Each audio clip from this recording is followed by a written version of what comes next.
How can we make the world better? By making ourselves better. The Dr. Joe Show explores how you can make positive personal change by using his groundbreaking and highly effective I Am approach to understand who we are and why we do what we do. Your small changes can have big effects. Join us now for the Dr. Joe Show with Mark Stiles of Stiles Law, Thomas McCoy, and your host, Dr. Joe Schrand.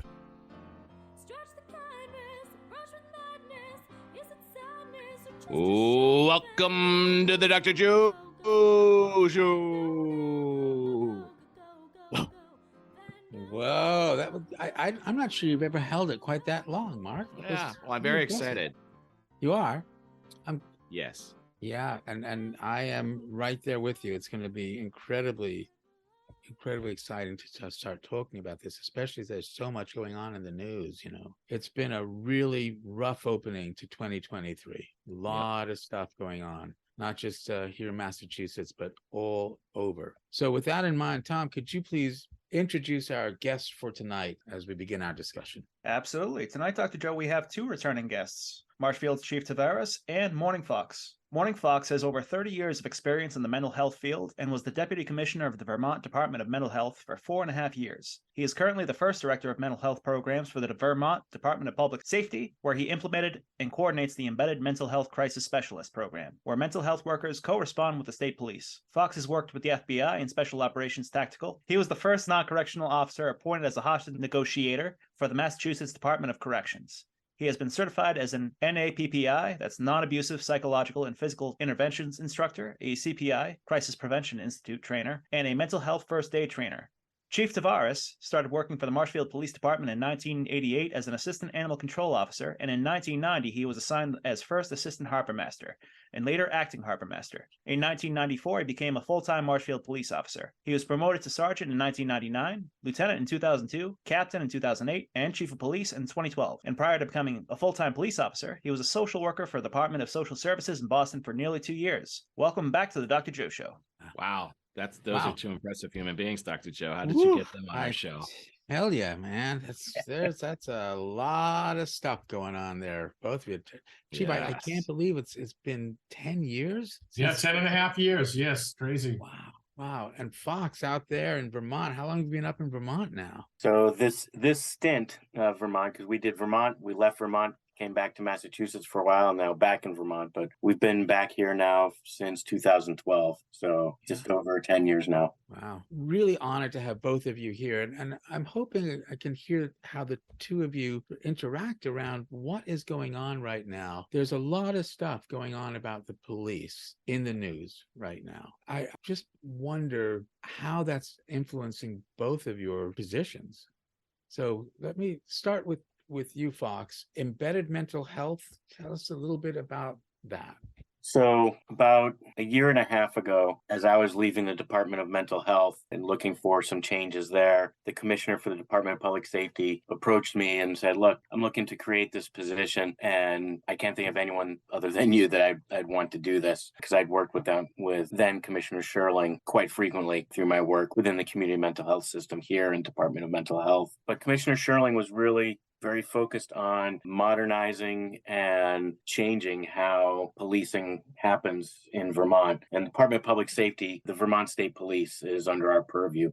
All the local municipal police departments are not part of, underneath the commissioner. So he has kind of direct oversight and control of how the state police operates. And he wanted us to be better adept at helping people manage crises, and that law enforcement officers with some training that they received X number of years ago in the academy, possibly with some, continuing education along the way, but that's no substitute for people who make careers out of working in the mental health field, or people with lived experience and such. And so he tasked me with creating this program. And so in Vermont, we have 10 barracks that cover the entire state, and we now have 9 out of the 10 barracks have at least one embedded mental health crisis person that works there. And it's a start. It's not a perfect system yet. I've done so much research and just looking at all the various models that are out there You have the Cahoots model from Eugene, Oregon, and, the Denver Star program and myriads of others. But it just seems to work for us right now, at least, having embedded folks within state police so that they can co-respond with troopers when someone's in crisis. And I try and stay away from describing it as a mental health crisis per se, just because we all experience crises. And if you start to throw labels and terms around, some people can be put off by it and create stigma, bias, etc. We all experience crisis, and no one debates that. But if I say, oh, you're having a mental health crisis, that can be a barrier to someone wanting to kind of connect with someone. And so we really strove for and made sure that the people we are hiring for these positions, it didn't matter what letters they have after their name, whether they have master's degree, PhD, bachelor's degree, license, all those kind of things. Because we're not looking to bill insurance companies. We just want to make sure we have people who are good with other people, who can connect, build a relationship quickly, and help problem solve through that. And by doing that, we can help prevent people from unnecessarily having to go to the emergency room, waiting there, unnecessary things of that sort. And also just how do we help provide them the resources and the supports that they need so that they can be safe and positive members of our society. That's the ultimate goal. And so we really strove for looking for people who have what I call it, that can really just connect with people and really do that type of work. And so that's what we've done. The workforce issues that everyone is struggling with in every sector is hitting us as well. I would love to be able to sit here and say every barrack has an embedded worker, and we're working on 2 or 3 now, et cetera. But it's actually just difficult at times trying to get folks to apply and show up.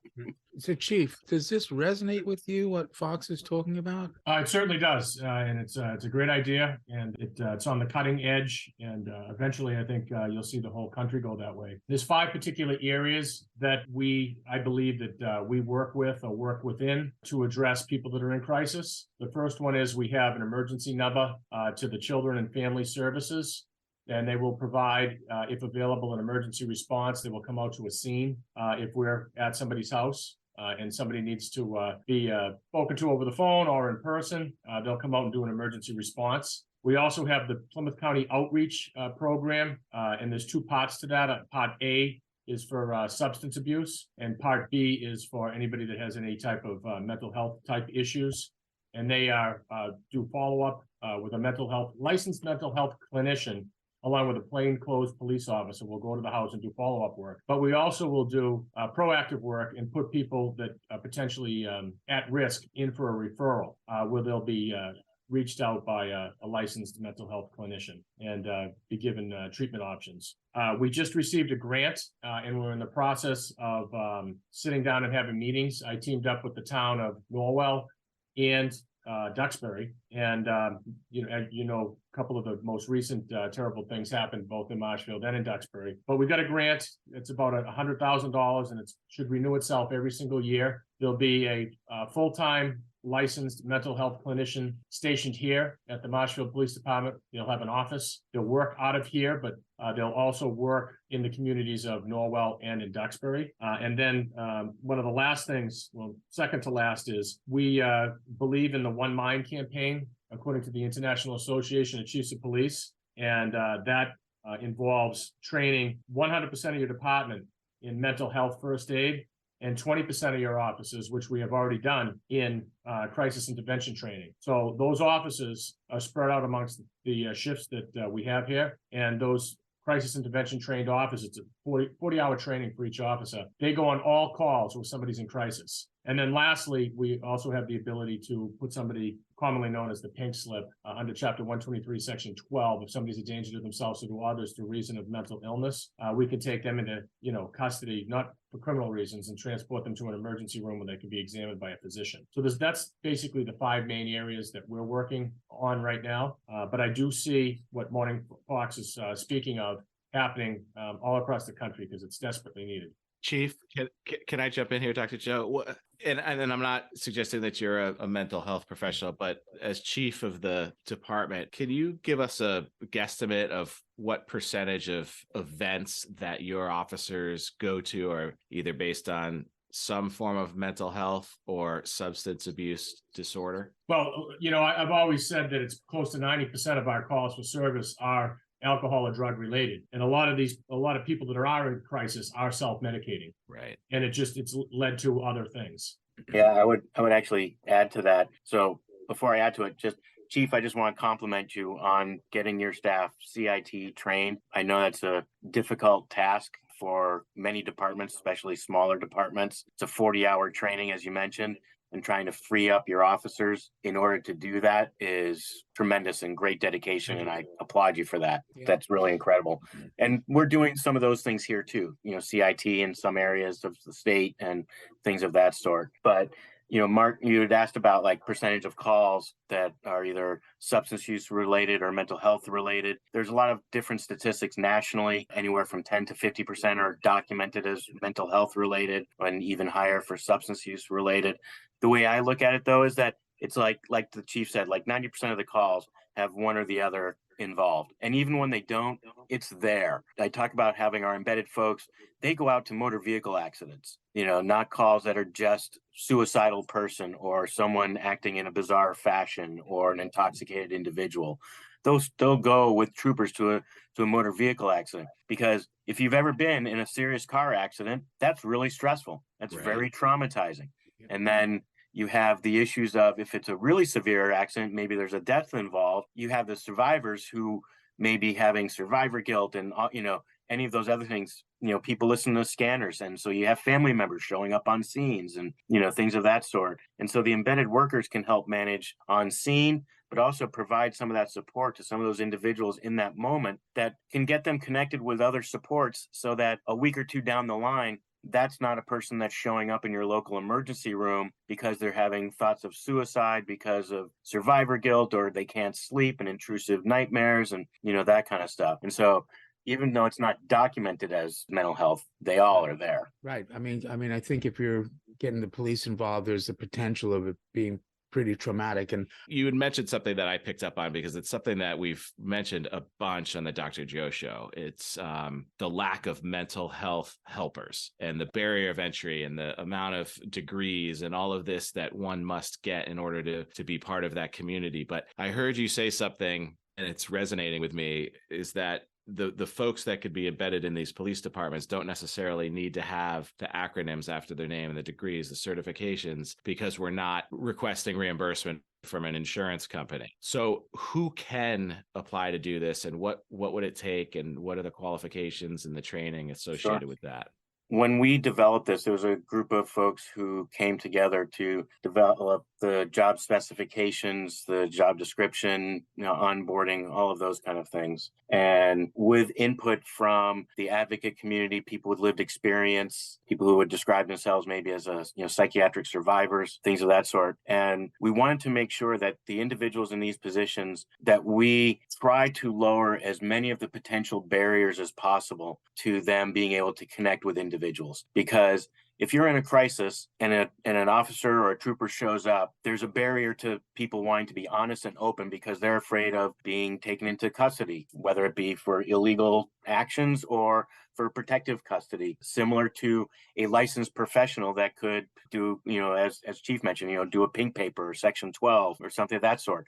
Again, that's a barrier to wanting to actually connect with someone and say, sure, I'll be open and honest with you about how I'm feeling, for fear of you could lose your civil liberties, because people are concerned for your safety. And so what we looked at was, we wanted individuals who could just connect with people. And so we have, of the 10 folks that we have hired right now that are doing this work, we have everything from people with no college education and like pastoral counseling on up to master's degrees with licenses. The ultimate piece that we're looking for when we do the job interviews and such is, it's the person who can meet you where you're at, treat you with respect, and build that rapport. Because in the end, the ultimate goal of any of these positions, of any of this work, is we're really trying to influence someone's behavior. If they're in a crisis that it's come to the attention of law enforcement, clearly their behavior is causing concerns for people, whether it's for their own safety, others, etc. And so we're looking to influence that behavior so that they can remain in the community,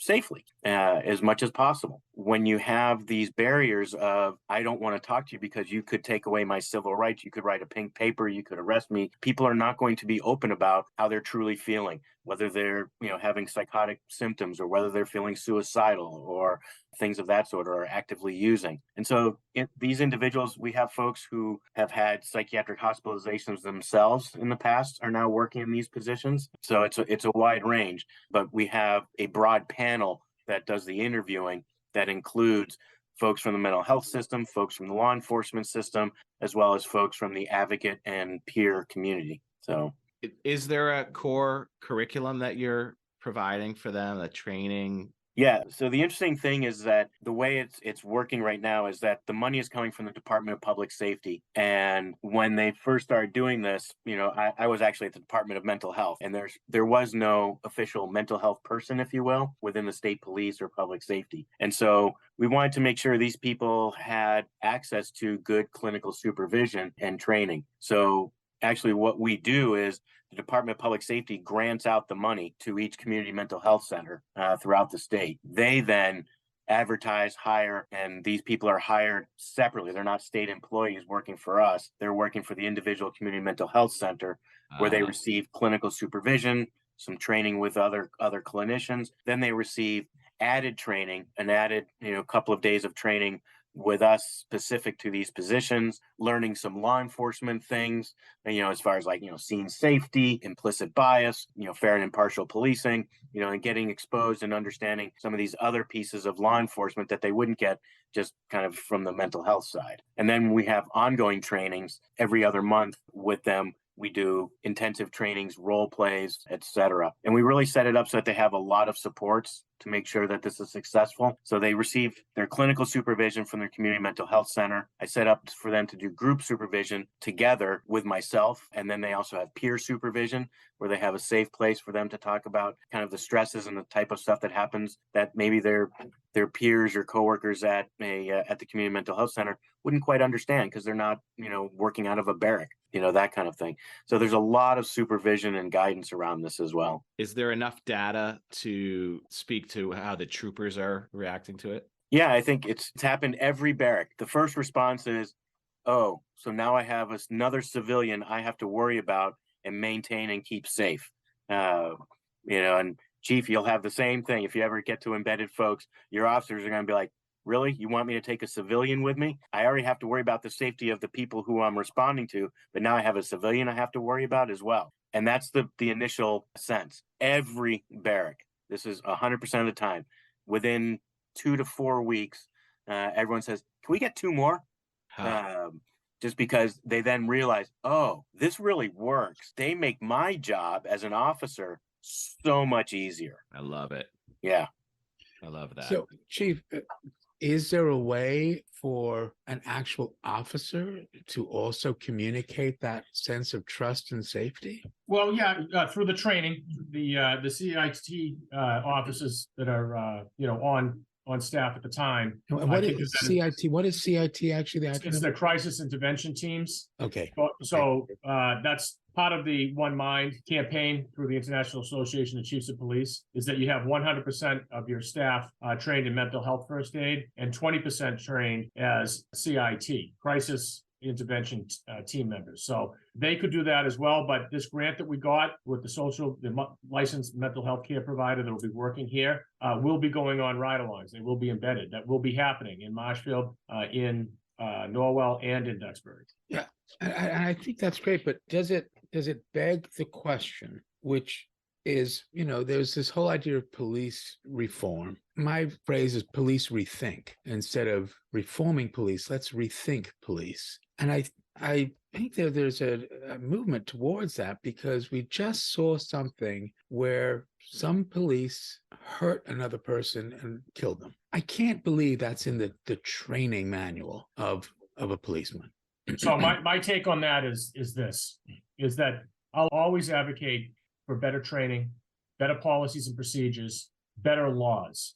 But if you're hiring the wrong people to do the job, no matter what training you give them or what the laws are, what the policies and procedures are, if you're hiring the wrong people, they will deviate. All those officers had body cameras on. They knew that everything was being recorded. In my opinion, you have to hire good people to do this job. Not everybody can be a police officer. Not everybody should be a police officer. There's a certain skill set that you should have and a certain set that you shouldn't have. And if you're hiring good people with common sense, that are intelligent, that can control their tempers, that know how to de-escalate rather than escalate, you'll have a much better outcome, as opposed to we saw this.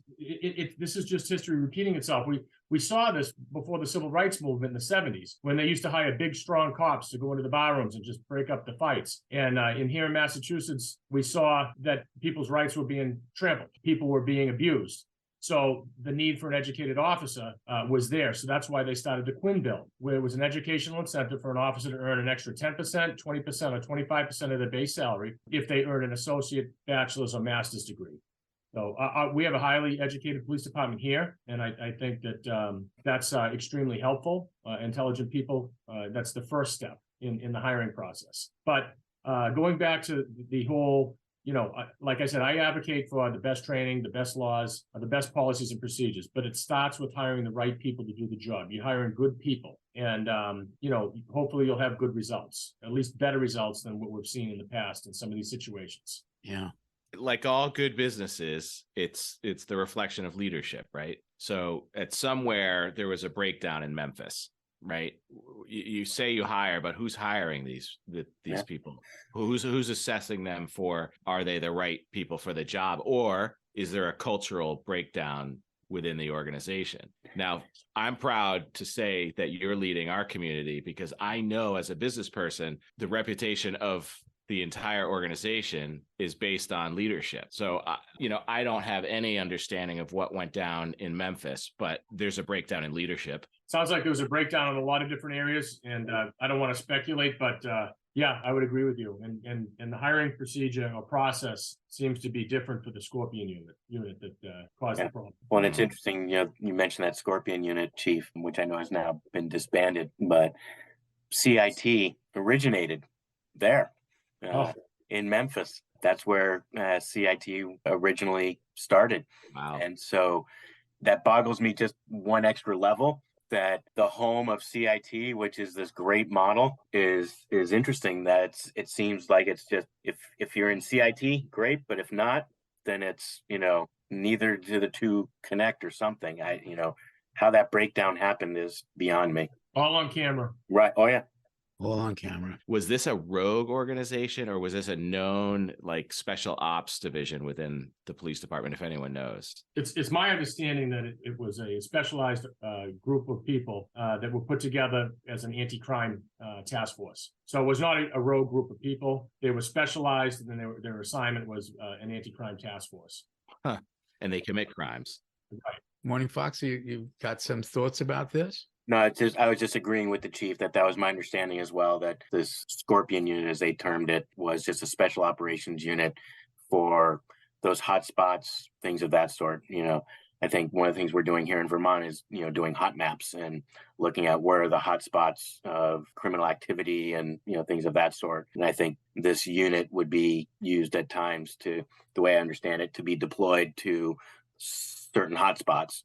To try and deal with or be a bigger presence in places where there's greater criminal activity. It certainly is about training. I'm just curious, Chief. I mean, I know what we have here in Marshfield. I know how incredible leadership we have here, and the community policing and the folks that we have. I don't consider it a police force. It's not a force at all. It's a police collaborative. I mean, we have folks. I feel so comfortable around them. I think a lot of people, the uniform can give people, both who are seeing it, a sense of mistrust, a sense of anxiety. And I think for the folks that we were talking about, a sense of invulnerability, that you are the law, but above it at the same time. Chief, how is this like for you, having the uniform? So Sir Robert Peel said it way back at the beginning of policing, that the people are the police and the police are the people. We're one and the same. And the police aren't above the law, and we should be held to a higher standard. And, the spotlight is on us now. And Unfortunately, I think that recruitment and retention is going to continue to be a problem, and that it'll be something that turns away intelligent people with common sense that we would like to have. So I'm hopeful that, this was a noble profession that people took pride in. I'd like to get that back. And when we do get that back, hopefully we'll have more people interested in the job, because right now it's not as desirable as it was in the past. It's a very difficult job. Because of the perception that other people have of it? Because of the perception, because of being under the microscope, the spotlight always being shined on you, the ability to not only lose your house and your job, but potentially your life. There's a lot of hazards. There's a lot of negatives to the job, besides, working weekends, nights, and holidays, and missing, your kids' sporting events and all those other things. I think that at some point, and this might be for another show, but the mental health and mental well-being of those officers that have been responding countless times to traumatic events, what they witnessed themselves, what's going on with them, what type of help are they getting or receiving, or what's offered to them, what type of time off do they have. There's an awful lot involved with this, time to decompress. Yeah, it can be tough. Can we talk a little bit about that? So Fox, is that part of mental health first aid? Are you teaching the officers as well how to care for themselves? It's actually a growing part of some of the teaching at the academy for new recruits, as well as one of the concepts of having embedded mental health folks within the barracks is that, we're contagious to each other and we influence each other. You sit around a dining room table, one person yawns, everyone else starts to yawn. One person sits like this, everyone starts to sit like this. You have all those kind of, we respond and react to each other. And so, there were some concerns of folks that said, geez, will, these mental health folks or these embedded folks become like little police, kind of thing. And what we're actually seeing is it's actually the other way, where the influence is, that the troopers are seeing, oh, I really like how you handled that. That's a really different way of handling it. And they're able to talk with someone who's kind of trained to be emotionally supportive when they've just dealt with, a motor vehicle accident that had a, death involved, and they're having to deal with that, or, they're at a fire and they've, a child has died, and the trauma of that. And so the embedded folks kind of passively in that sense, help in that sense. But we have a very strong MAT team, member assistance team. One of our embedded workers has actually been a part of the member assistance team for probably close to 10 years now, where we do debriefings and, things of that sort with troopers after traumatic events. So that's a really huge piece right now, because as the chief mentioned, recruitment and retention are really difficult right now. And so we have to focus on helping folks really understand, here are the potential impacts and here are the warning signs that, hey, you might be a little bit more than just like it was a bad day, kind of stuff. And we're also doing that for our embedded workers, because, here come folks who are not going to the police academy, more focused on the mental health end of things, if you will, but they're out there experiencing, seeing, and witnessing the same things that the officers and troopers are. And so it's really important for us, if we want to try and maintain them and keep this program going, that they too have, exposure to and training and education around vicarious traumatization and, things of that sort. So, it's definitely a big part of what we're doing still. Chief, are you starting to see the officers talk more openly about how they're feeling and when there's a traumatic situation?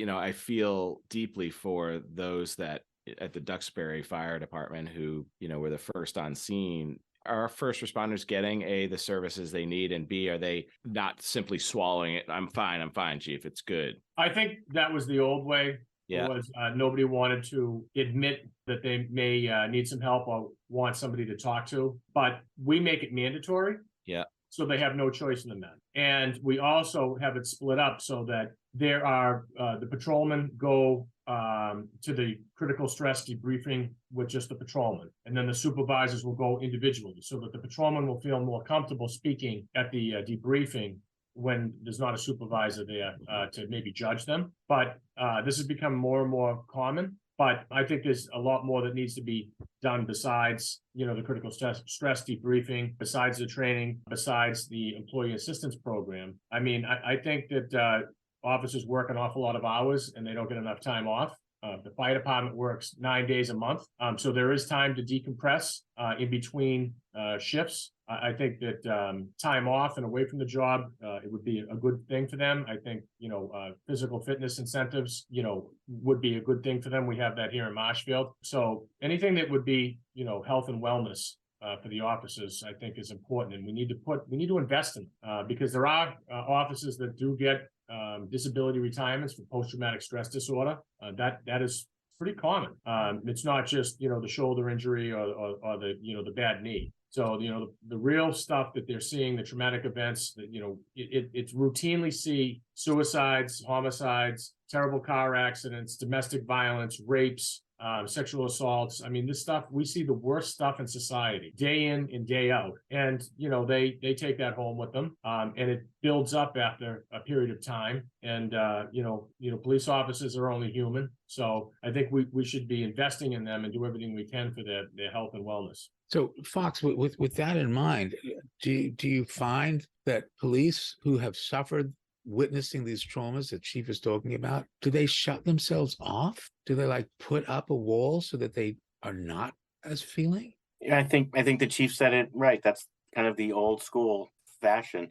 I think as we're seeing new recruits come in, what I love seeing is seeing the colonel from the state police coming to the academy and addressing each class and talking about how, if you're not doing okay, you need to say something. If you think one of your partners is not doing okay, you need to say something.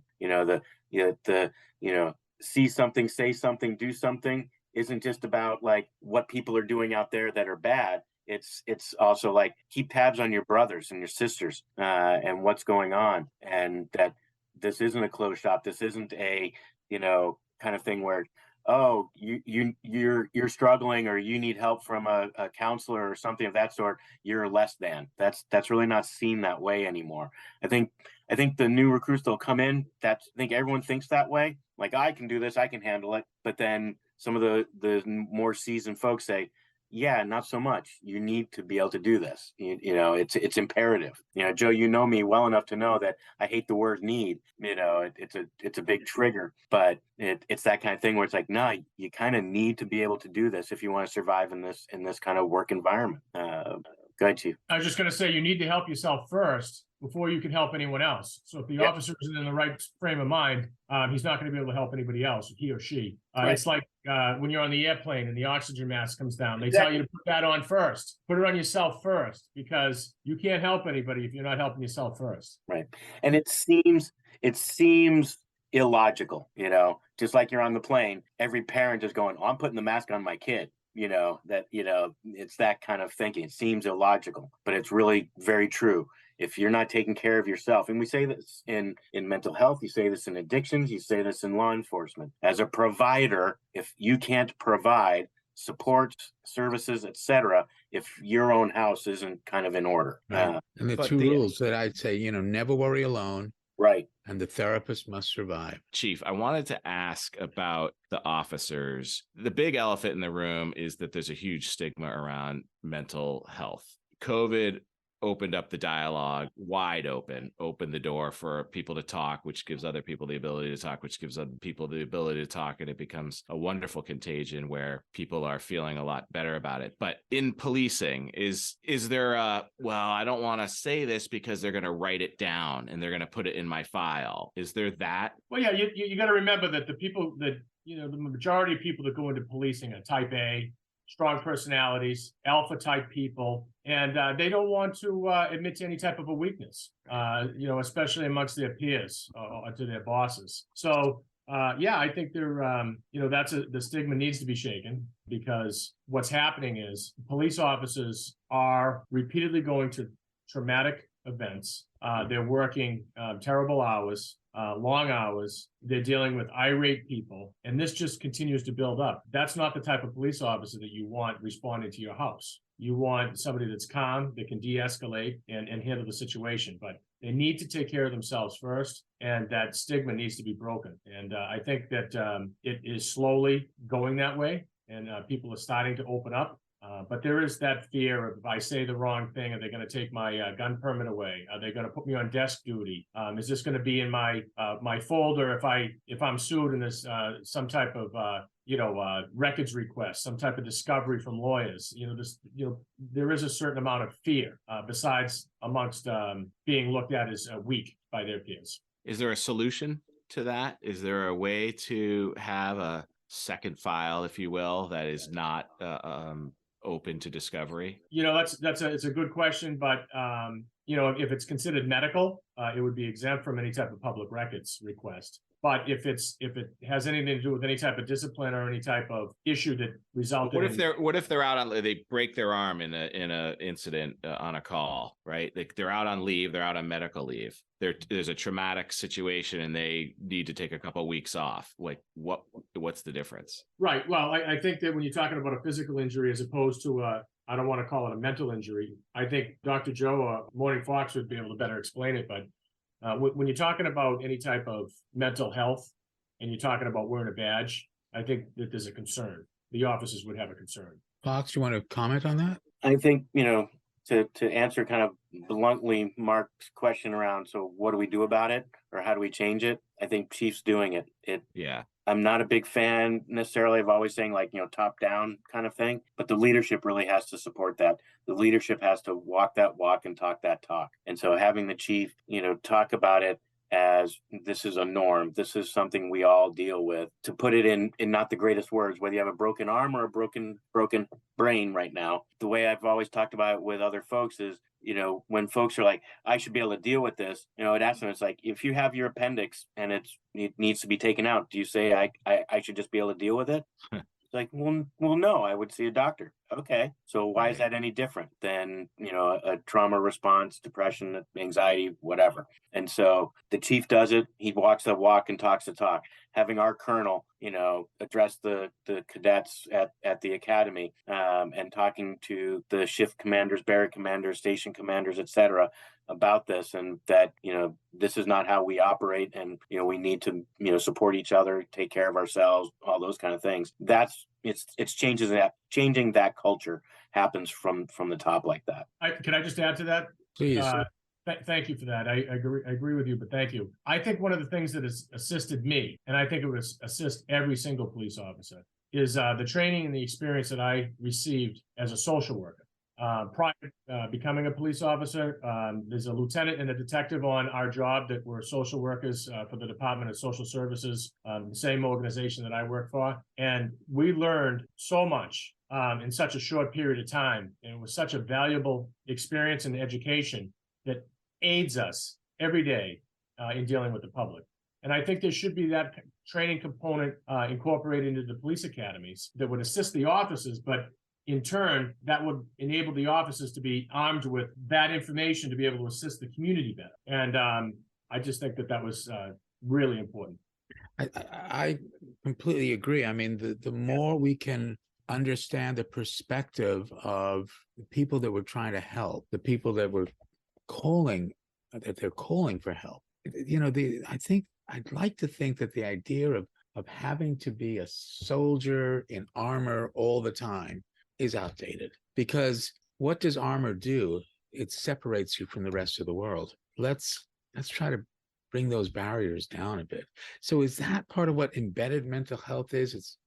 It's helping the whole community, including the officers. Yeah. Is that fair to say? Yeah. And it's just trying to, take off some of the layers of armor, if you will, being a bit more vulnerable, a bit more human response, and having that. And I think, and then it's, you're changing that culture. That's really what we're really trying to do here in Vermont. Is paradigms are like icebergs. They don't change course very quickly, but I think that's what we're doing. Is that the paradigm here is shifting. There's momentum to continue the shift. We've got more grant money coming in. As I mentioned, we have basically one embedded person in each barrack by the end of this legislative session. We're hoping to have the funds to double that, if not more. And then, we're also looking at how do we disengage law enforcement from some of the calls that it's really not something that needs an armed law enforcement response for. You were talking a bit about that off air, about developing other responses. So we've got a minute or so before we get to our two questions. Tell us a little bit about that, Fox. So just very briefly, one of the things we're looking at is that, there are some models out there in different parts of the country as well as in other countries that when 911 is called, dispatch is trained to have kind of some decision trees. Right now, dispatch has decision trees for fire, EMS, law enforcement, but adding kind of a mental health, if you will, part of that decision tree. And they're doing programs like this in other places where the response team is maybe a social worker and an EMT, or a social worker and a person who's a peer or a person with lived experience. And they respond to the suicidal subject, to the person acting bizarrely walking in the road, homelessness issues, things of that sort. And so just trying to change how we think about responding. Is the future model a merger almost, or a joint venture between policing and mental health departments? Because one of the things I was thinking about as we were talking is that comfort, that ability to talk to the non-police officer. There's no Miranda warning there, right? What they say, they may not be incriminated, right? If you have those separate departments. Yeah, I mean, I see stuff like that. It's happening in other states already, and I think that's a direction that we're moving towards. If it's non-criminal activity and it's more about the community caretaking aspect of law enforcement, then the questions looking at that, what are the criteria that we need, an armed law enforcement response for the community caretaking aspects? And can some of those responses be taken over by, or, enacted upon by others? But yet a police officer, if they witness some form of a crime, whether it's a misdemeanor or otherwise, they have to act upon that. So if they don't see it, and we're helping the community, does that solve for a lot of nuisance too? Well, that's the hope, is that we're actually trying to get at that root of the problem and trying to influence behavior, as opposed to issue a citation, don't do this again. Citation ends up in the circular file, underneath the kitchen sink, and law enforcement finds themselves out there next week with the same citation, as opposed to trying to get at the root and really influence that behavior. So I'm wondering, with that in mind, we're coming towards the end of the show. The IM approach has two truths. The first, because the four domains, home, social, biological, and IC interact, a small change can have a big effect. We don't need to change everything. I'm going to start with you, Fox, and then go to you, Chief. Fox, what small change can you recommend to our listeners based on our topic for tonight? You'll think I'm just trying to pat your back, Joe, but this is something that I do trainings every week, and I never end a training without talking about the amazing impact that treating other people with respect has, and that the way our biology works and our brains work, that it's nearly physically impossible for an individual to get physically aggressive towards someone who's treating them with respect. You can give someone the worst news, tell them I'm arresting them, whatever it is, or I'm going to do a Section 12 and they're going to the hospital and they don't want to. I can say all the bad things I want, but if I do it in a respectful fashion, respect what they value, I don't have to agree with them or any of that sort, but if I respect what they value and I respect them as a human being, it makes my interaction better. So what small change for everyone else? Like, you want to make your life better? Treat other people with respect. Your life will be better. That's right. So respect leads to value. Value leads to trust. We can remind someone of value. It increases your own. Chief, what small change can you recommend to our listeners? Well, I know that over the last couple of years, our mental health related calls for service they've skyrocketed. So my little bit of advice would be for people out there that are listening to check in on their neighbors, their family, their friends. Make sure they're doing okay. Look for those red flags. Make sure that they know that the information is out there that they can dial 988. And if they're concerned about somebody, report it so that the proper people can look into the matter and get the attention and the resources that person might need before it actually turns into a real crisis. Yeah. So some of the stuff, I know that there's a term, if it's predictable, it's preventable, to a certain extent. But if we can look out for one another and be proactive, I don't think there's any matrix that would ever be available to determine how many lives we may save. Much more important to be proactive than reactive, right, Mark Stiles? Mark's praise.